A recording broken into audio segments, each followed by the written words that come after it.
Hi and welcome back, my name is Emelie. In this video I will be sharing 2 quick cards using the Sketchy Florals from Trinity stamps. This was the first time I used this stamp set, so I cleaned it off by rubbing it between my hands. I stamped the pattern repeatedly for one of my cards, and for the other one I just stamped it once. I colored them the same way using my alcohol markers, and this is the fast way for me to color, but you can pick any medium you like.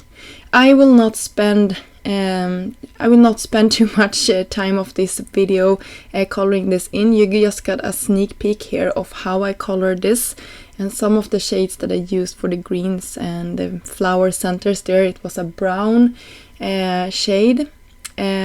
So for the rest of it, it will more be assembling of the card, just so you know.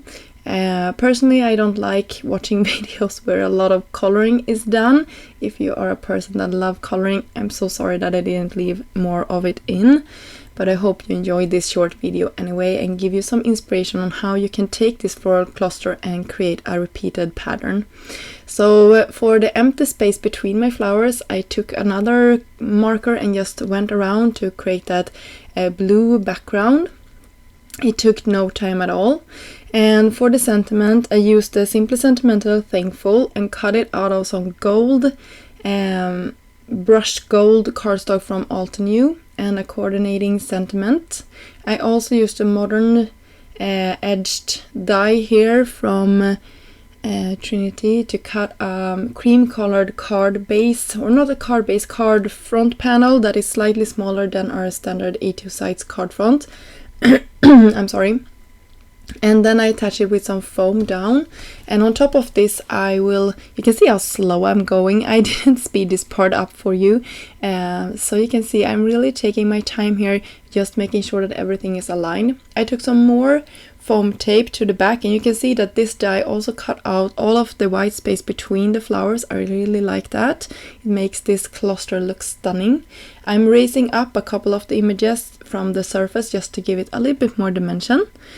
And then I tried out the Thank You sentiment that also comes in this stamp set, but I didn't like how this turned out. I felt like it covered up too much of my flower cluster, and I tried a different position for it, but I ended up stamping another sentiment from the same stamp set as I used for the first card. This time I used white heat embossed it on top of some black cardstock.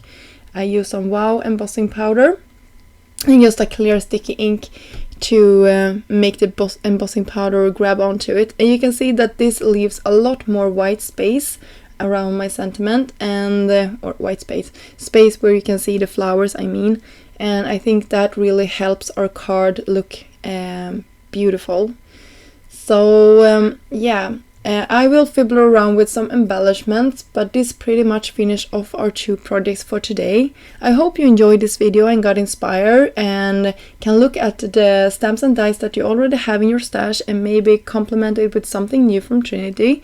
And just look at them in a different way, see if you can use them as I did here to create a background pattern, and if you can use your dies and stamps in a clever way to make your focal point really stand out.